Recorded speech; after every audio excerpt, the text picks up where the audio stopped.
রাজধানীর diploma engineers ইনস্টিটিউটে রাষ্ট্র কাঠামো মেরামতে বিএনপির ৩১ দফা বিষয়ে কর্মশালায় ভার্চুয়ালি বক্তব্য রাখছেন ভারপ্রাপ্ত চেয়ারম্যান তারেক রহমান। সরাসরি যাচ্ছি সেখানে। কেন আপনারা এই বিষয়গুলো আলোচনা করেছেন? খুব সহজভাবে যদি বলতে হয়, আপনারা যেই নেতৃবৃন্দ আজকে আমার সামনে বসে আছেন, থানা বা উপজেলা পর্যায়ে বা পৌরসভা পর্যায়ের নেতৃবৃন্দ, আপনারা কিন্তু প্রতিনিয়ত মানুষের সাথে, সাধারণ মানুষের সাথে উঠছেন, বসছেন, কথা বলছেন, দেখছেন, জানছেন, শুনছেন তাদের কাছ থেকে, এবং তাদের চিন্তা ভাবনার রিফ্লেকশন গুলোই কিন্তু আপনাদের প্রশ্নের মাধ্যমে উঠে এসেছে। এখন প্রিয় সহকর্মীবৃন্দ, আলোচনায় মোটামুটি ভাবে আপনারা বুঝতে পেরেছেন যে আমরা ৩১ দফার মাধ্যমে দেশ এবং দেশের মানুষকে নিয়ে ভবিষ্যতে কি চিন্তা করছি, কিভাবে রাষ্ট্রের কাঠামোর কিছু মেরামত করা সম্ভব হয়। আমরা বিগত যেই পলাতক স্বৈরাচারের বিরুদ্ধে দল মত নির্বিশেষে, শ্রেণী পেশা নির্বিশেষে প্রতিটি মানুষ আমরা দেখেছি কিভাবে জুলাই আগস্ট মাসে নেমে এসেছিলেন রাজপথে। এই সকল মানুষকে সাথে নিয়ে, সকল মানুষের কম বেশি সকলের যেই প্রয়োজন, তাদের যে চাওয়া প্রত্যাশা, দেশকে নিয়ে, ভবিষ্যৎকে নিয়ে, তার একটি সমষ্টিগত চিন্তার প্রতিফলন আমাদের এই ৩১ দফা। আপনাদের কথাবার্তাতেও সেগুলি আসছে। এখন প্রিয় সহকর্মীবৃন্দ, এই বিষয়গুলোকে নিয়ে আপনারা আজকে যা সারাদিন আলোচনা নিজেরা করেছেন, যা জেনেছেন, যা শুনেছেন, যা বুঝেছেন, এগুলো আমাদেরকে কিন্তু নিয়ে যেতে হবে আরো প্রান্তিক পর্যায়ের মানুষের কাছে, প্রান্তিক পর্যায়ের মানুষের কাছে নিয়ে যেতে হবে। আপনারা কৃষককে নিয়ে আলাপ করেছেন, এই ৩১ দফা কৃষকের কাছে নিয়ে যেতে হবে। আপনারা মহিলা নারী সমাজকে নিয়ে আলাপ করেছেন, এই নারী নেতৃত্ব শুধু নয়, পুরুষ নেতৃত্ব, সকলকে, নারীদের কাছে, প্রান্তিক পর্যায়ে নারীদের কাছে যেতে হবে।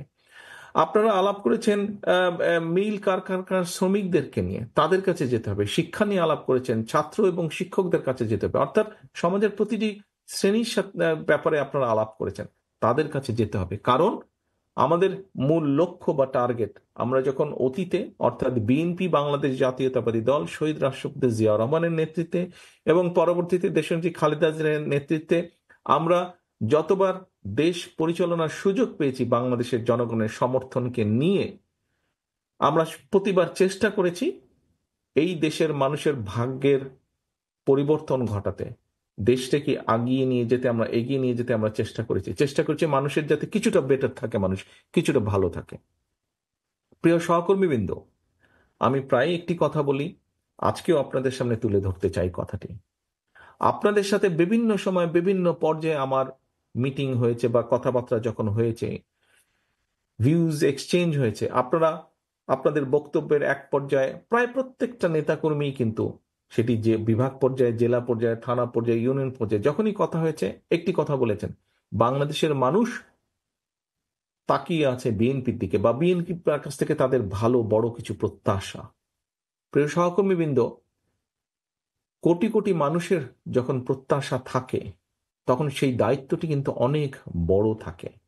আজকে দেখুন, আপনি নিজে যখন বের হন আপনার এলাকায়, তখন কিন্তু এই বর্তমান প্রেক্ষাপটে আপনি একজন ইউনিয়নের নেতা হন, আপনি থানা, পৌরসভা, উপজেলা, জেলা, যেই পর্যায়ে আপনি নেতা হন না কেন, আপনি বিএনপির মূল দলের নেতা হন অথবা আপনি অঙ্গ সহযোগী সংগঠনের নেতা হন, আপনি যখন ঘর থেকে বের হন, আপনার আশেপাশের সাধারণ মানুষ যারা আপনাকে জানে যে আপনি বিএনপির সাথে সম্পৃক্ত, বিএনপির রাজনীতি করেন, দেশনেত্রী খালেদা জিয়া, শহীদ রাষ্ট্রপতি জিয়াউর রহমানের রাজনীতি আপনি করেন, আপনাকে সালাম দিয়ে কিন্তু জিজ্ঞেস করে, ভাই কি অবস্থা, দেশের কি অবস্থা, কি হবে, নির্বাচন কবে হবে, জিজ্ঞেস করে না? এরকম প্রশ্ন উত্তর আপনাদেরকে জিজ্ঞেস করে।